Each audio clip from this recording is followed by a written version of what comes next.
Hello there folks, welcome back to the Chap's Guide. My name is Ash and I am your host on this journey through men's style, self-development and personal grooming. Now today, the video you're about to watch is one which I made exclusively for my patrons, but as a special treat I've decided to share it with you here today. And it is a video in which I review two books which I've recently read, which I think may benefit your reading journey through life. Now don't forget, if you would like to benefit from videos just like this, and I make at least one or two videos like this per week just for my patrons, for a very small amount of a monthly fee, I think it starts at about £3, you can join my patron community, the links to which are in the show notes below. So, on with the video. Hello there folks, welcome back to another patron catch-up. And as promised, I'm going to do another video for you today in which I will give you some information. Hopefully you'll enjoy it. It's about a couple of books which I've just read. It's kind of a book review for you. I know we're in the winter months, and this is a time of year where people tend to snuggle up at home next to a fire or out in the woods, wherever you enjoy your reading, and enjoy a good book. So I've got two books which I'm going to talk about today, which I've read in the last couple of weeks.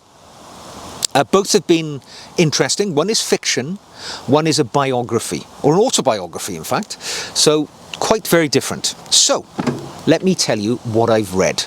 The first one I'm going to talk about is a classic. It is, of course, The Exorcist by William Peter Blatty. Now, this book's been around for some time. Let me tell you, when was it first published? 1971, so a year after I was born, 53 years ago. Now, The Exorcist is probably most famous because of the movie. And I went to see that movie when I was in my very early 20s, maybe 20, I think I was. I was in the RAF. I was living in an RAF base which was near to a town. And the town had a cinema. And the cinema, around the Halloween period, in a particular year I'm thinking of, held a midnight showing of The Exorcist. So we're talking about maybe 1990. And The Exorcist was a famous movie because it was disturbing, frightening, and lots of people, and I think it's a certificate 18 or something like that. So it was quite a big movie for people who enjoy horror. Earlier this year, as I always try and do, I try to read seasonally. You will enjoy the reading experience, I think, more if you try and align your reading to things that are going on as the seasons unfold. And every year I try and read a spooky or frightening or book which is, you could say is disturbing in the October Halloween period. All right, so, it's just my little thing. All right, bear with me. So I went to my local bookstore, which is a Waterstones. If you live in the UK, you'll be familiar with the national bookstore chain. And I was walking around there, and in this particular store, they have a habit. The staff of the store put little notes on the shelves below the books. And The Exorcist was looking at, out from the sort of supernatural section, whatever they titled it, spooky section.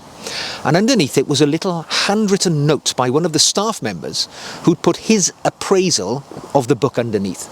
And the appraisal basically said, still stands the test of time, a great scary novel, my favourite novel of all time.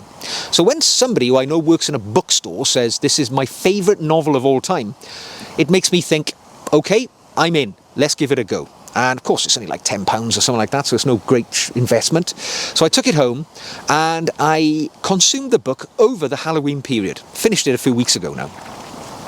And as I say, I went to see this midnight showing of this book as a movie 30-something years ago. I can hardly remember it now, for good reason. Before I get into the book, I'll tell you that story, actually. So that particular night, it was during a period of my life where I enjoyed the excesses of the world, all right? I enjoyed the sins of the flesh. I drank somewhat heavily for a young man. And even though I knew I was going to a midnight showing of a spooky movie, in which one of my friends was going with me, so he drove us down and back, I decided to have a few drinks beforehand. And I had a couple of pints of a beverage which I don't believe is now available. And it used to be called Diamond White. Now, hardcore British drinkers will be familiar with Diamond White. It was a carbonated, colourless apple cider, I believe. Very strong. It was a very strong beverage.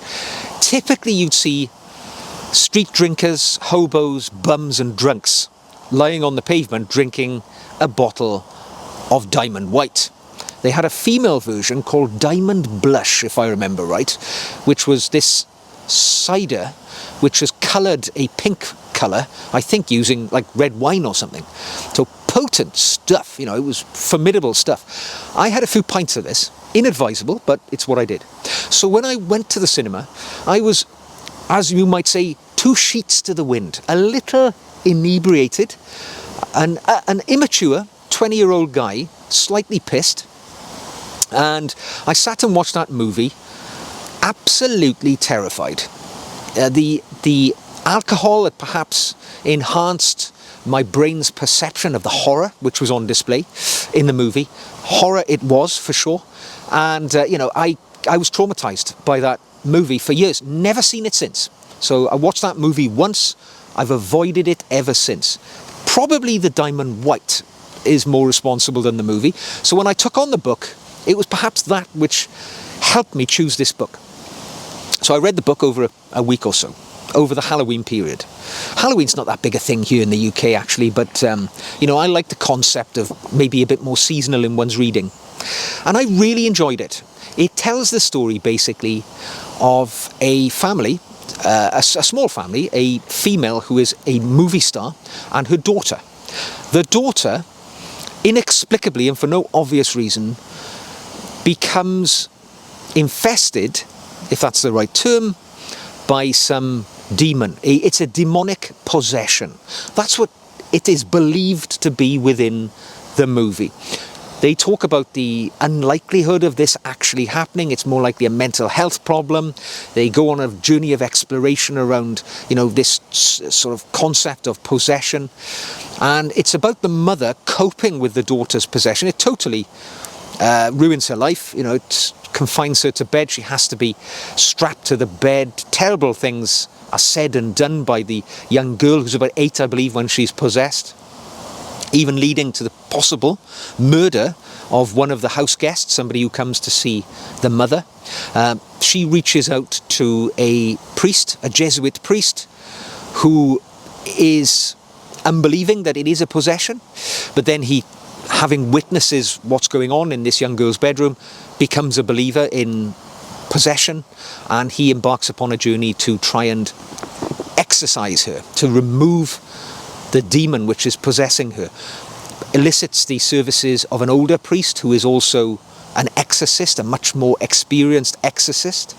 And it is basically the unfolding story of how this takes place. There's also a police investigation involved because, as I say, a visitor to the house ends up being killed. They believe it could be a murder, so it's got a few tentacles of activity going on. It is a good book. It's not the best novel I've ever read, but it is definitely a novel which is disturbing in its nature, very much thought-provoking, and worth reading today. So if you want a book which will challenge the extremities of your mind, it's definitely one worth exploring. And I can say, after, 53 years it's been in existence now, the author is long dead, but this was the 50th anniversary version, in fact, which I believe had a few amendments by the author whilst he was still living to make it maybe more readable.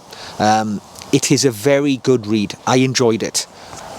Put that in your diary for your spooky read in 2025 or any time of the year if you just want something to crank the heart rate up. It's a slow burner, but it is compelling, and I enjoyed it. The second book I'm going to talk about today was one which was recommended by one of you guys. It was Mullard, my patron, who wrote to me and said, The Measure of a Man, written by Martin Greenfield, is... Well, The Measure of a Man kind of tells you a little bit what the book's about. It's about a man who is a tailor, an American tailor, a famous American tailor, a man who tailors to the sartorial needs of, I think it's 3 US presidents. But his life journey is very, very challenging. He begins life in Czechoslovakia. He's a Jew, and as a result of where he was born, in the era in which he was born, he unfortunately gets rolled up into the Nazi final solution. And he ends up, with his family, being transported to Auschwitz, where basically he is the only survivor of his family. His grandparents, his mother, his father, and his siblings, I think he had 2 or 3 siblings, they are all lost in the concentration camp and the gas chamber. So basically, it's the journey of a boy who, at the time, I think he was 12, when he embarks upon his journey within, the final solution. It's just how he survives Auschwitz. Now, it's an interesting book. It can be easily sort of split up into 2 halves. The first half is the best bit. It's the compelling story of this young man who, through no fault of his own, finds himself trying to survive in the concentration camp system which has been thrust upon him and his family as a Jew. And it's, as you can imagine, harrowing to read.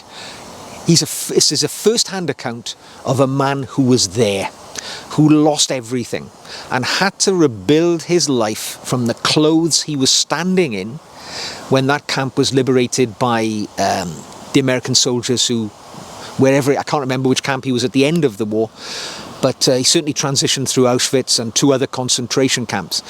And he had to rebuild his life from nothing, surviving in post-war Europe before eventually emigrating through having a relative in America. They pay for a ticket for him to go to New York, and he builds a new life, basically, as a tailor. So he goes to work in a tailoring factory and then goes through his life journey becoming an ever more important tailor. Very interesting book. As I say, the first half is harrowing. The second half, not quite so. His life as a tailor, there's a lot of name dropping involved in here. It's fair to say he keeps mentioning the people he has tailored. And when he talks about elite level tailoring, I think what he's talking about here is kind of made-to-measure tailoring. It's not how we would think perhaps in the Premier Savile Row bespoke world of tailoring. So it's kind of my perception of what he's writing about here is a lower level of tailoring than the elite.